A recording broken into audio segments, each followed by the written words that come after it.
महाकाव्य का कुछ अंश का पाठ आपकी सेवा में प्रस्तुत कर रहा हूं, जो शिशुपाल वध के नाम से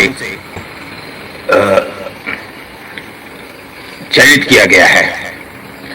तो आइए शिशुपाल वध के प्रथम सर्ग का आनंद लें और देखें कि शिशुपाल वध में किस तरह की बातें दो लोगों के बीच में हुई है। एक तो हमारे महानायक भगवान श्री कृष्ण हैं और दूसरे उनका एक प्रबल शत्रु है शिशुपाल, जो सदा भगवान श्री कृष्ण के अपमान करने के चक्कर में लगा रहता है। तो आइए देखें कि भगवान श्री कृष्ण और शिशुपाल का यह द्वंद्व क्या रूप ले रहा है।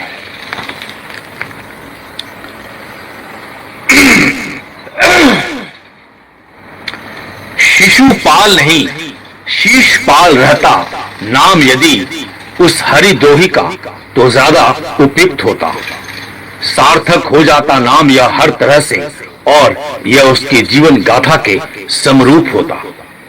शीशपाल रखा था जिसने अपने ग्रीवा पर पाप कराल ही करते रहने के लिए, होकर कृष्ण का शत्रु कराल उन्हें आजीवन अपशब्द विविध बोलते रहने के लिए। भांति भांति से उस दुष्ट नृप ने किया था भगवान कृष्ण का अपमान। भरी सभा में विभिन्न तरीकों से साक्षात नारायण का तिरस्कार। रे यादव, रे ग्वाले, रे माखन चोर, रे गोपियों के शील हरण करने वाले से लेकर उन्हें रणछोड़ तक कह डाला था। समझ में नहीं आता था कि इतने अपमान सह कर भी आखिर हरि ने उसे क्यों अभी तक न मार डाला था। आखिर कौन सी थी ऐसी विवशता जिसके कारण हरि के हाथ अब तक रुके हुए थे। नहीं उठा रहा था चक्र सुदर्शन, नहीं उठ रहा था चक्र सुदर्शन उनका, और शीश शिशुपाल के अब तक उसके ग्रीवा से जुड़े हुए थे। ऐसी कौन सी आखिर व्यवस्था थी जिस कारण भगवान श्री कृष्ण भी हो गए थे वध उस का शीश उड़ा न पाने से। नहीं हो सकता था जिसके अपराध का कोई भी परिमार्जन प्राण उसी का नहर पाने में। बक बक सुनता रहना पड़ रहा था जिसके कारण हरि को उस दुष्ट कालानाग का। तो आइए आगे की पंक्तियां देखें।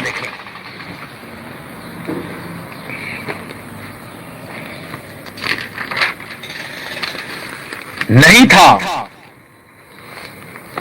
जिसे किसी प्रकार का पश्चाताप अपने सभी किए पाप का। बड़े ही उदंड होकर वह अपशब्दों की झड़ी हरि पर लगाए रखता था। रे रणछोड़ के भागने वाले भगोड़ा कह के हमेशा उन्हें लतियाए रहता था। तू क्या करेगा सामना मेरे प्रबल प्रताप का, जो कभी युद्ध में सामने आया ही नहीं।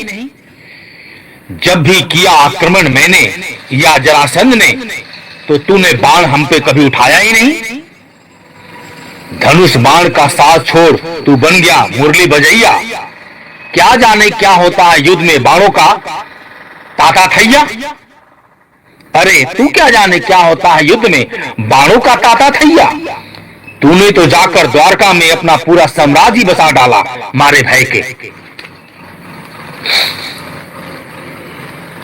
न जाने क्यों तुझे ना हुई हिम्मत कि कर सके सामना हमारा मथुरा में अभय से। जब भी चलती हमारी सेना तेरे द्वारका के लिए, तू भाग चलता था किसी और दिशा में। रहता सदा तू हमारे भय से कोसों दूर, सदा ही सामना रण में करने के नाम से। मथुरा से दूर पश्चिम में द्वारका को इस हेतु ही तूने चुना, राजधानी नई बनाने हेतु।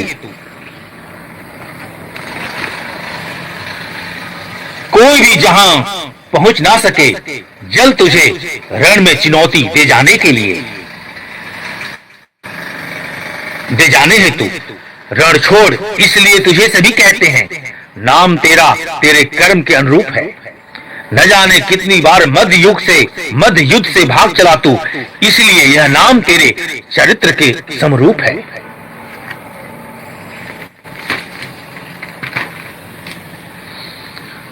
तेरी यह चाल पर अवश्य हो गई, तेरी यह चाल पर अवश्य हो गई कामयाब, और तू जीवन अपना बचा गया, कर गया सुरक्षित अपनी सेना व प्रजा को भी, और सुरक्षित उन्हें द्वारका में बसा गया। दुरस्थ द्वारका तक पहुंचना हो गया असंभव हम सभी उत्तर भारतवासियों के लिए। थे जो तेरे शत्रु प्रबल, उन्हीं सभी प्रचंड वीर महारथियों के लिए। द्वारका भारत के अंतिम छोर पर न होता तो आज तू वहां बसता ही नहीं, कर देता कहीं और तू अपने राजधानी का निर्माण, और गुजरात तू कभी जाता ही नहीं। पर द्वारका सागर तट पर बसा एक दुरस्थ पश्चिमी छोर है, जहां नहीं पहुंच पाना संभव किसी भी उत्तर आक्रमणकारी का। एक दिन में ऐसा मार्ग व घोर है, और लाभ इसी का मिलता रहा सदा, जो जीवन अपना बचा ले जाने के लिए। सेना की विशाल संख्या सहित हाथी घोड़ों को भी सुरक्षित रख ले जाने के लिए। जब तक द्वारका नगरी पहुंच पाती कोई भी सेना तुझे पराजित करने के लिए हो सकता था, जहां तेरा पतन आसानी से मार्ग वही यशदायक महान स्वीकार करने के लिए सूचना बड़ी शीघ्र ही तुझे मिल जाती थी अपने गुप्तचरों के द्वारा किसी आक्रमण भीड़ का। 100 मील दूर से किसी आगत संकट का बड़ी सहजता से तुझे, लंबी दूरी ही तुझे बचा ले गई। हर बार किसी आक्रमणी के चपेटे में आने से चला हो, चाहे जितनी भी बड़ी सेना लेकर शत्रु तेरा गिरफ्त उसी के आने से। लंबी दूरी का लाभ तुझे ही मिल जाता अपनी सेना सहित पलायन कर जाने को। जैसे ही मिलती कोई सूचना तुझे दुरस्थ गुप्तचरों से कि शत्रु के तेरे तरफ अभियान के। इस प्रकार शिशुपाल की व्याख्या उनका राजधानी परिवर्तन उस सुरक्षा दृष्टि को लेकर। भगवान हरि को रण छोड़ देकर शिशुपाल बड़ा ही आक्रामक बनता जा रहा था। जब भी मिलता अवसर उसे किसी विध हरि के अपमान का, वह उसे दोनों हाथ से रोक रहा था।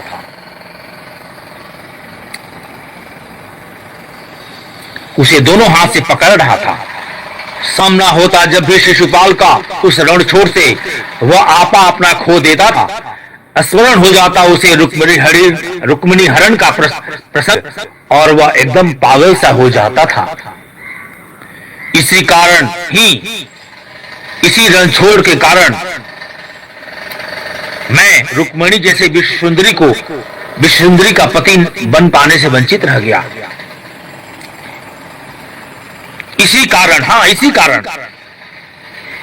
इसी रणछोड़ के कारण मैं रुक्मिणी जैसे विश्व सुंदरी स्त्री का पति बनने से वंचित रह गया।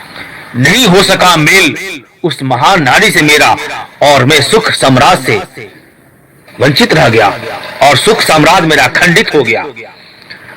आज उस महान सुंदरी के साथ मैं जीवन का विविध सुख भोग रहा होता, नहीं होती मुझे कोई चिंता लोक परलोक की, और मैं इंद्र तुल्य राज का भोग कर रहा होता।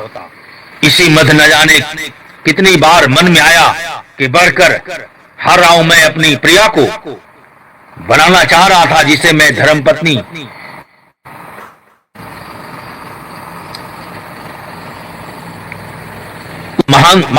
महासुंदरी तिया को। पर किस्मत में जैसे शनि देव ने ग्रहण लगाकर इस ग्वाले को आगे कर दिया था। पर किस्मत में जैसे शनि देव ने ग्रहण लगाकर इस ग्वाले को आगे कर दिया। मैं लाचार देखता रह गया और यह दुष्ट रणछोड़ रुक्मिणी का हरण कर गया। इस प्रकार वंचित होकर मैं अपने सुख सम्राट से तिल तिल कर जला करता हूं। हुआ है जो अपमान मेरा इस ग्वाले के हाथों, उसे एक क्षण भी न भूला भी करता हूं। बहुत हो रही है पीड़ा, बहुत होती है पीड़ा,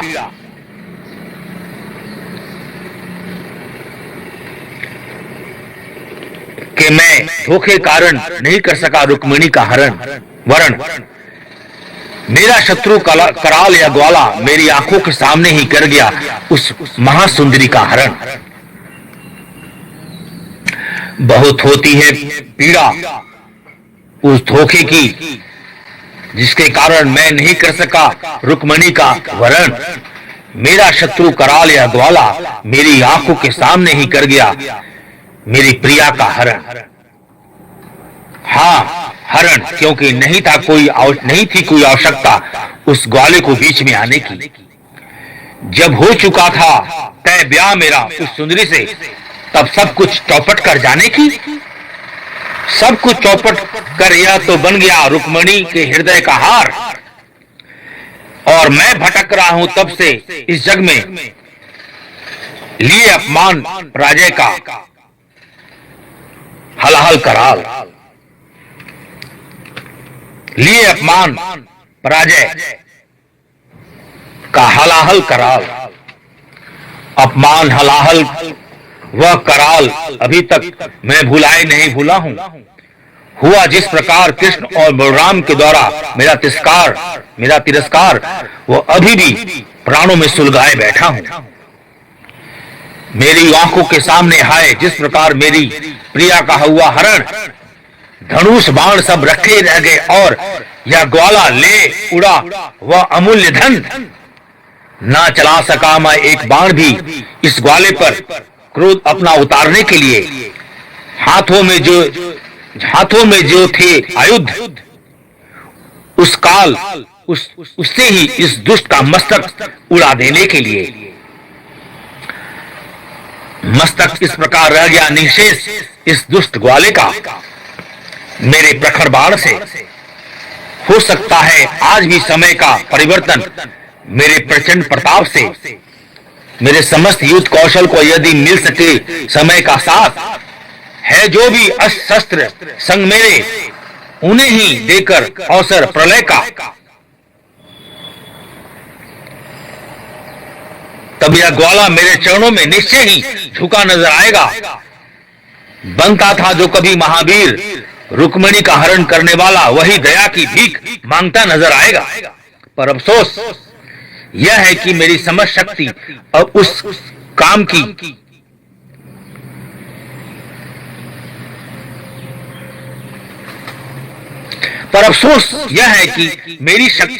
मेरी समझ शक्ति अब किस काम की, जब रुक्मिणी का मिला न साथ।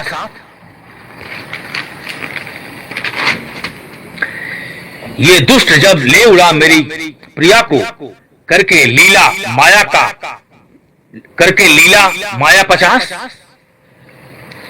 द्वारकाधीश से लेकर मुरली वाले सभी नाम इसके ख्याति से जुड़ते चले गए। मैं रह गया एक शिशुपाल पराजित, प्रिया गवा बैठने वाला। पराक्रम कुछ ऐसे मेरे नाम से जुड़ते चले गए। शिशुपाल के बदले मेरी नाम की ख्याति अब होने लगी प्रिया गंवाने वाले कायरों में। हर ले या जिसकी प्रिया को एक छिनार उसी महान अभागों में। हाँ, ग्वाला वह जिसे अब तक फुर्सत नहीं थी गोपियों के संग रास रचाने से, करके वस्त्र हरण यमुना के तीरे उस स्नातरत सुंदरियों को नाना नाच नचाने से। भरी सभा में इसी प्रकार शिशुपाल प्रायः ही करता रहा कृष्ण का मान मर्दन। एक अदना सा चूहा जो करता है सोए मृगराज के तन पर नर्तन। हाँ, नर्तन, क्योंकि इस मूसक को ज्ञात नहीं होता कि वह किससे कर रहा है छेड़खानी। लिया है पंगा उसने किससे, और कितनी देर की है उसकी जिंदगानी। इसी प्रकार से इस शिशुपाल रूपी मूसक को भी नहीं ज्ञात था अपनी औकात। इसी प्रकार इस शिशुपाल रूपी चूहे को भी नहीं ज्ञात थी अपनी औकात। भूल बैठा था वह इस सत्य को कि कृष्ण है साक्षात परमेश्वर, नहीं कोई साधारण ग्वाल। सोए हुए सिंह के तन पर उछल कूद मचाने वाला चूहा अहंकार में मारा जाता है। नहीं होता है ज्ञात उसे सीमा अपने बल का, और वह अपने क्षुद्र उत्साह के कारण संहारा जाता है। उस क्षुद्र अहंकार के कारण जो उसे परम शक्तिशाली होने का मिथ्या ज्ञान भर देता है।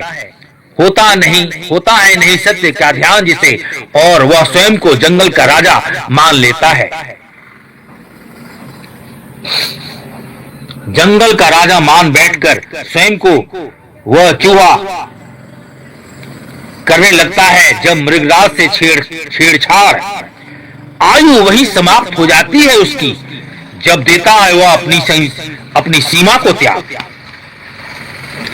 इसी क्षुद्र अहंकार ने ही न जाने कितनों का जीवन लीला किया है समाप्त। मैं अमर हूं, मैं ही महाशक्तिशाली हूं। सबसे इसी तामसी भाव से है न जाने कितनों के मन व्याप्त।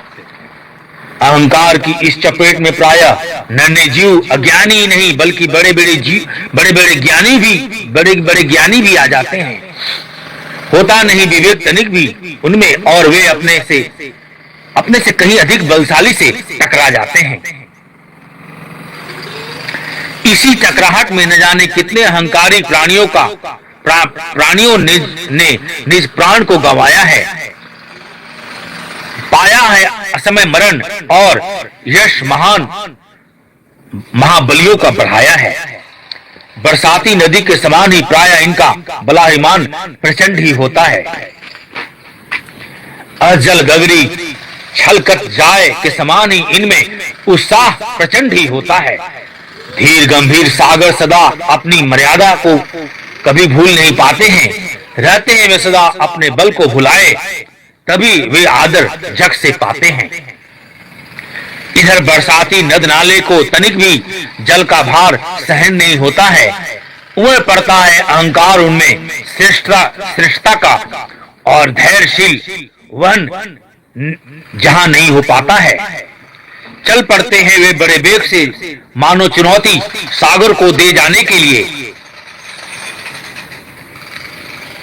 है क्या सीमा और सामर्थ उनमें, यह शर्त भूल पराक्रम अपनी दिखा जाने के लिए। नहीं होता है संस्कार उस क्षुद्र जन में भी जो अहंकार से ग्रस्त हो जाता है।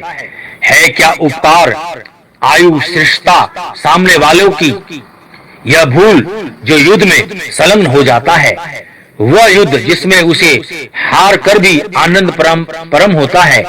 किया उसने सामना अपने से श्रेष्ठ पूजनीय का, यह अहंकार उसे और भी अहंकारी बना जाता है। समझ में आता नहीं उसे कि क्या है उसकी मर्यादा, क्यों उसने की मर्यादा भंग अपनी देने को चुनौती उसे जो है सब तरह से श्रेष्ठ बला निधाना। क्षुद्र मूसक के समान जब चींटी में भी पर निकल आते हैं, हो जाता है उसमें भी जब अपने बलाईमान, और जब भी वे भू छोड़ नम में उड़ने लग जाते हैं।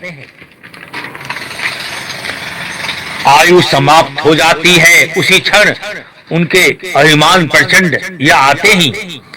उड़ सकता हूं मैं भी नम में, यह अहंकार उनमें समाते ही।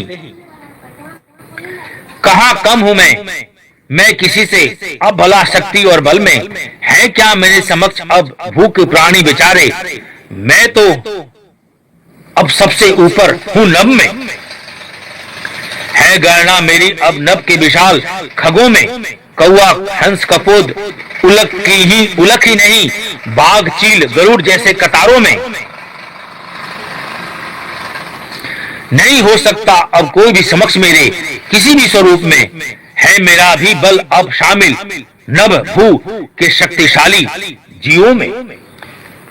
विचार ऐसा आते ही चूटी नन्ही बेचारी अपनी मर्यादा लगती है भूलने, होने लगता है उस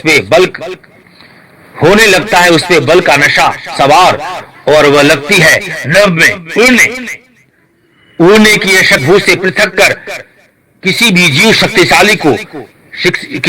शक्तिशाली का भोज्य बना देती है। जा बैठती है जब किसी प्राणी के नाक या आंख पर, तभी वह निज प्राण को गवा जाती है। अहंकार की इस उड़ान को न जाने कितनी बार पहुंची है चोट। वानर राज बाली कंस रावण और दुर्योधन समेत न जाने वानर राज बाली कंस रावण और दुर्योधन समेत न जाने कितनों को दिया है तोड़। अहंकार की इस उड़ान को न जाने कितनी बार पहुंची है चोट। वानर राज बाली कंस रावण और दुर्योधन समेत न जाने कितने को दिया है तोड़। अहंकार क्या है ये अब नहीं पूछ कोई उस प्राणी से जो भूल चुका है अपना अतीत। था क्यों जो वो पहले, किसने बनाया उसका स्वर्णिम भविष्य।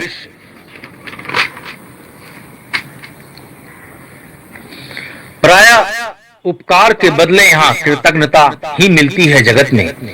है उतना ही बेशैला जो जितना होता है दूध पिया अपने पालक से। पराया कृतज्ञता की पहचान आज की परिभाषा में यही है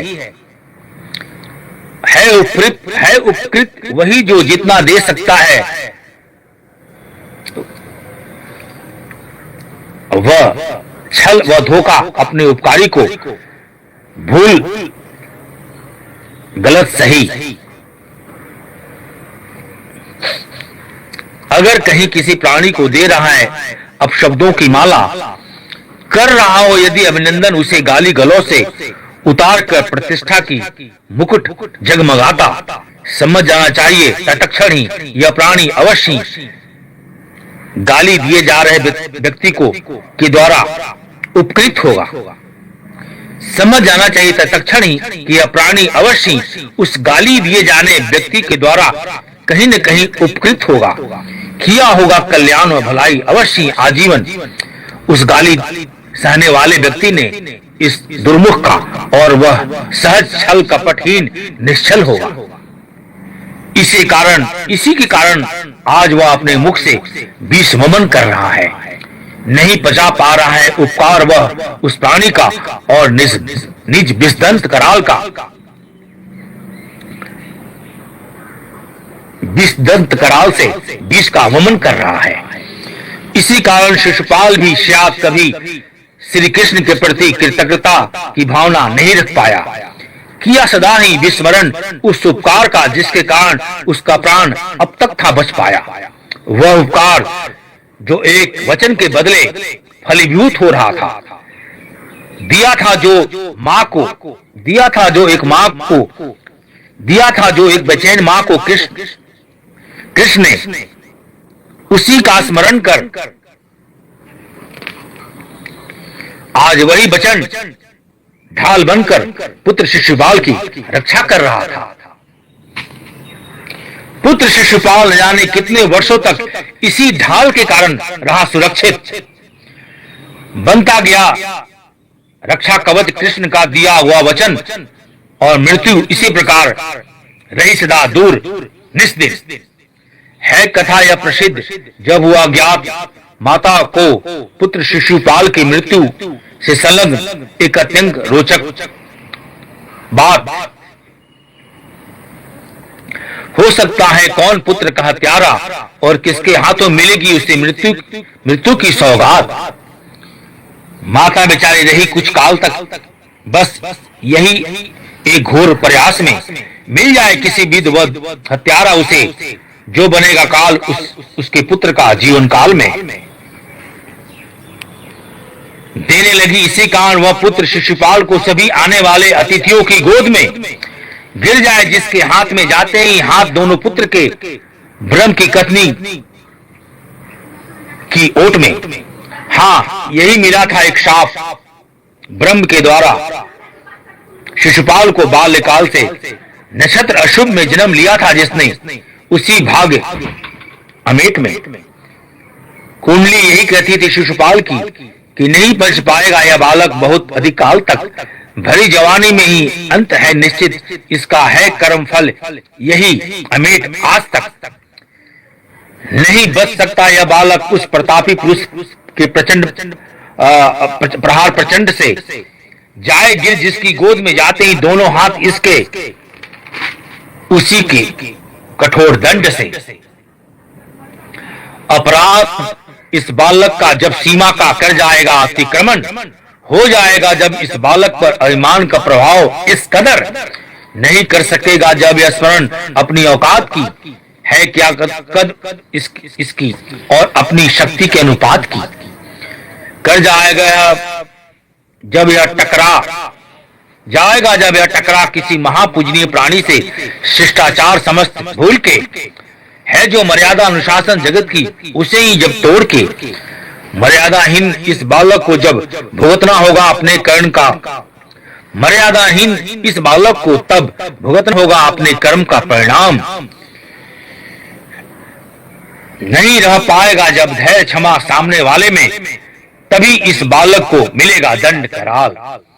चल पड़ेगा जब यह नन्हा जीव होर अपने से कहीं महान बलशाली से लेने को, बनकर सिंह जब कोई मूसक अपने से कहीं ताकतवर से जब डराने को, जब अपने से कहीं ताकतवर को जब डराने को, एक मूसक जब करने लगेगा प्रहार वनराज की पूंछों पर, है बरसाती मेढक चल पड़े दांत किसी नागराज के समक्ष निपोरने पर, चल पड़ता है जैसे बरसाती मेढक कोई दांत अपनी नागराज के समक्ष निपोरने पर, हो जाता है अंत वही इन जीवों का, इस अहंकार के ग्रस्त होते ही मर जाता है ज्यों कोई चूहा या चूटी पर निकल जाते हैं। समझ में नहीं आता कैसे और क्यों एक लघु जीव अपनी औकात भूल जाता है, नहीं करता है परीक्षण प्रथम अपने बल और शक्ति का, और एक श्रेष्ठ बलशाली पूजनीय से उलझ जाता है। यही उलझना जबकि काल बन जाता है उसके जीवन के लिए, भूल जाता है जब अहंकार में अपनी सीमा और मर्यादा को किसी सम्मानित जन का अपमान कर जाने के लिए। होता है बड़ा ही अजीब हाल उस तारे या दीपक का जो चाहता है सूरज को निगलना, करना उसे श्रीहीन अपने क्षुद्र प्रकाश से, और सम्मान यश अपना बढ़ाना चाहता है।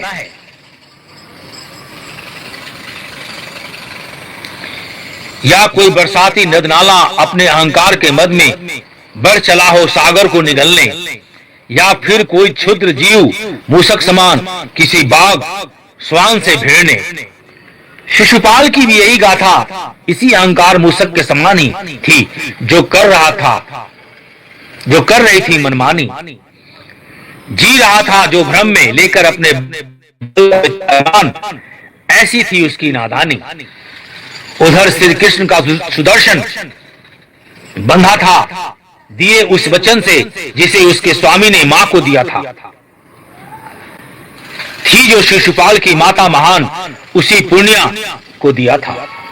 कहा था श्री कृष्ण ने उस अधीर शंकाकुल माता को दिए अपने वचन में, नहीं करे शोक आप हे देवी, मेरे से होगा नहीं वध आपके पुत्र का इस जीवन में, करे यदि कोई अपराध और पाप या संग मेरे, बचा रहेगा जीवन सुरक्षित ही इसका, यदि नहीं कभी यह मुझे छेड़े। जीवन अपना यह जिए अपने लंपट दुर्जन मित्रों के साथ पृथक, हो ना इसे कोई सरकार मुझसे, और ये सदा रहे मेरी निंदा या बुराई से अलग। समाया रहे यह यदि आजीवन पाप पंख में लिए द्रोजन मित्रों का साथ, क्यों उठेगा फिर इसके ऊपर मेरे चक्र सुदर्शन वाला हाथ। रहूंगा हे देवी मैं भी इसके संसार से पृथक, भूले से भी नहीं कभी आएगा यह मेरे विचारों में भटक। जा करता हूं आपको मैं भय मुक्त, इस बालक को अपने क्रोध व ताप से रहेगा बचा यह सदा, जब तक यह न करे मेरा यह कोई अहित बिना किसी अपराध के। होगा नहीं वध इसका मेरे हाथों, आप वंचित रहें, आप निश्चिंत रहें हे देवी। नहीं करता वध कभी श्री कृष्ण किसी निरपराधी का, है प्रण यही मेरा जानते हैं सभी ऋषि मुनि। ज्ञात है त्रिलोक को भी मेरा यह स्वभाव, है नहीं अज्ञात त्रिदेवों से भी कैसा है मेरा स्वभाव। आक्रमण नहीं अकारण नहीं उठता हाथ मेरा किसी पर, जब तक वह परम पापी न हो न जब तक ईश द्विज गौ संत निंदक हितकारक और घोर अपराधी न हो। कुछ ऐसा ही प्रण है मेरा सभी प्राणियों के साथ, हो चाहे वे किसी भी लोक के प्राणी और चाहे हो उनका कितना भी बड़ा साम्राज्य। मन में आए हर शंका को अतः हे देवी आप त्याग दें, नहीं करे शोक व्यर्थ आप और अपने इस पुत्र में एक अच्छा संस्कार दें। वह संस्कार जो करे अपने से बड़े बुजुर्ग का सम्मान, न करे अहित किसी का मन वचन और क्रम से। वह संस्कार जो करे अपने से बड़े बुजुर्ग का सम्मान, करे न अहित किसी का मन वचन और कर्म से, और दे हर जीवधारी को स्नेह व मान। नहीं करे यह दुष्टता किसी के साथ, सभी को अपनी आत्मा के समान ही माने। ना करे यह निंदा किसी की और बैर किसी से नया ठाने। रहे सदा यह पराजित रहे सदा यह परहित में रत, छोड़कर व्यर्थ अभिमान। हो सकता है निश्चित ही देवी इस बालक का कल्याण, हो सकता है निश्चित ही देवी तब इस बालक का कल्याण। ऐसे पुरुष तब सभी के हृदय में देवता बन निवास करते हैं, होता नहीं उनका निरादर कभी, और वे सदा अपार सुख यश का लाभ करते हैं। मनुष्यों में तब वह प्राणी नर से नारायण बन जाता है, अपने इन्हीं सद्गुणों के कारण होता है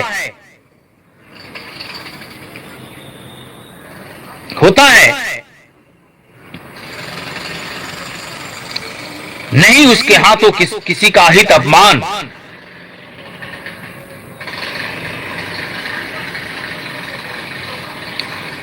अपने इसी परहित विचारों के कारण मनुष्यों में ऐसा नर सूरज चांद बनकर चमका करते हैं। होता है बड़ा ही अद्भुत प्रकाश उनका, और वे सर्वत्र स्नेह समान का पात्र बने रहते हैं। चाहता हूं मैं हे देवी आपका यह पुत्र शिशुपाल भी मनुष्यों का मुकुट मणि बने। चाहता हूं इसलिए मैं हे देवी आपका यह पुत्र शिशुपाल भी मनुष्यों का मुकुट मणि बने। करे ऐसा यह कार्य जगत में कि इतिहास स्वर्णाक्षरों में नाम इसका अंकित करे। हुए हैं जितने भी महापुरुष अब तक जगत में, या उनमें अग्रगण्य बने। करे कुल वंश का नाम प्रकाशित, और हर प्राणियों का प्रणम्य बने। फैले इसका यश प्रकाश महान धर्म प्रणेता के रूप में। दानी सदाचारी परोपकारी परहित साधक और ईश्वर भक्त महान के स्वरूप में। है बड़ा ही कठिन मार्ग सदाचार संयम और परोपकार का, यद्यपि पर करे प्रयास यदि आप मन से, तो बच सकता है शिशुपाल पाप कराल से सभी। नहीं बढ़ेगा यह पाप मार्ग पर आपके महान संस्कारों के कारण। नहीं बढ़ेगा यदि यह पाप मार्ग पर आपके दिए महान संस्कारों के कारण। जो करेगी प्रदान आप इसे सब अभी से ही हे देवी करते लालन पालन। माता के मन में उठते प्रश्नों को करते हुए समाधान श्री कृष्ण ने किया। तब बड़े ही संतोष के साथ शिशुपाल के गृह से प्रस्थान। माता भी समझ गई कि नहीं होगा जब तक पुत्र शिशुपाल का वध, जब तक यह अहित कृष्ण का न करेगा, रहेगा दूर उनसे और सदा सतपथ पर ही चलेगा। कृष्ण को दिए वचन में माता ने भी किया था यह प्रण, रहेगा सदा पुत्र उसका श्री कृष्ण द्रोह से पृथक। माता थी आश्वस्त अपुत्र के जीवन को लेकर। क्षमा करेगा श्री कृष्ण पुत्र शिशुपाल का 100 अपराध वचन उनसे लेकर। श्री कृष्ण ने भी हंसते हुए मोहग्रस्त शोकाकुल माता को अभय कर दिया था। नहीं उठेगा चक्र सुदर्शन उनका कभी शिशुपाल पर, यदि वह संस्कारों से बंधा रहेगा। इस प्रकार 100 अपराधों की सीमा रेखा निर्धारित हो गई थी शिशुपाल के जीवन व मरण के बीच। करेगा पार जैसे ही शिशुपाल यह 100 की सीमा रेखा करके करनी अति नीच, नहीं करेगा सहन तब यह अपराध चक्र सुदर्शन श्री कृष्ण का उतार देगा शीश अवलंब भी तब उसके ग्रीवा से देते जगत को सीख। वह सीख जगत को कि नहीं हो सकता है कभी उल्लंघन उस वचन का जो भगवान किसी प्राणी को देते हैं। करते हैं विश्वास का रक्षण आजीवन ही और सदा वे अपने वचन से बंधे रहते हैं। वह सीख कि यदि दुर्जन मनुष्य नहीं करे अपने पाप व अपराध की सीमा का लंघन, होता रहे उससे यदि अपने कर्मों का निरीक्षण, संभव नहीं है कभी हरि का उसका कोई अहित करे। संभव नहीं है कि कभी हरि उसका कोई अहित करेंगे उसका कोई हानि, और व्यर्थ रक्तपात से स्नान शीश विहीन तन का करेंगे। शिशुपाल जैसे लोग का शीश रहेगा सदा उसकी गिरवा पे सुरक्षित तब तक करे न यदि वह पाप की सीमा का अतिक्रमण और अपराध गंभीर कोई, जब तक 100 अपराध बड़ी सहजता से हरि उस दुर्जन शिशुपाल का क्षमा करेंगे, देंगे उसे अभय का दान सदा, और मस्तक सदा उसका अछूट ही हर विपदा में रखेंगे। पर 100 अपराध के पूर्ण होते ही चक्र हरि का रुख तब न पाएगा, कर जाएगा वह पापी का अंत तत्क्षण ही, और संदेश सुंदर एक जगत को दे जाएगा। वह संदेश जिसमें होता है धर्म और अधर्म का मध्य, वह संदेश जिसमें होता है धर्म और अधर्म के मध्य अंतर महान। क्या होती है गति पापी की और कैसा होता है पापों का परिणाम। कई सत्य जीवन के साथ ही खुल गए इस शिशुपाल के वध के साथ ही हुआ जो अंत पाप का, उसी परम शुभदायक घटनाक्रम के साथ ही प्रथम सत्य वह जो सदा से कर्म के फल पर है आधारित की गई है, जिसकी चर्चा बारंबार ही वेद पुराणों में गीता सहित उसी सृष्टि के नियम है जो निर्धारित, यानी कि जैसा भी करेगा जो कर्म फल उसे वैसा ही यहाँ मिलेगा। होता नहीं इसमें कोई भी परिवर्तन नहीं, कोई भी इस नियम से बच सकेगा। स्वयं भगवान भी नहीं है मुक्त इस कर्म फल के परिपाटी से, है जो बनाया स्वयं उसने ही अपनी सृष्टि की समुचित व्यवस्था निरंतर हेतु इसी उसे बड़ी सावधानी से। तो भक्तों, ये रहा अभी तक का शिशुपाल वध का कुछ अंश जो मैंने अपने महाकाव्य शिशुपाल वध से लिया है। अगला प्रसंग फिर मैं किसी दिन उठाऊंगा जिसमें आगे की बात होगी। तब तक आप इसका मनन व चिंतन करें। बहुत बहुत धन्यवाद इसे सुनने के लिए। आपका जीवन आज का शुभ हो। जय श्री कृष्ण, जय श्री राधे, जय मां राधे। बहुत बहुत धन्यवाद।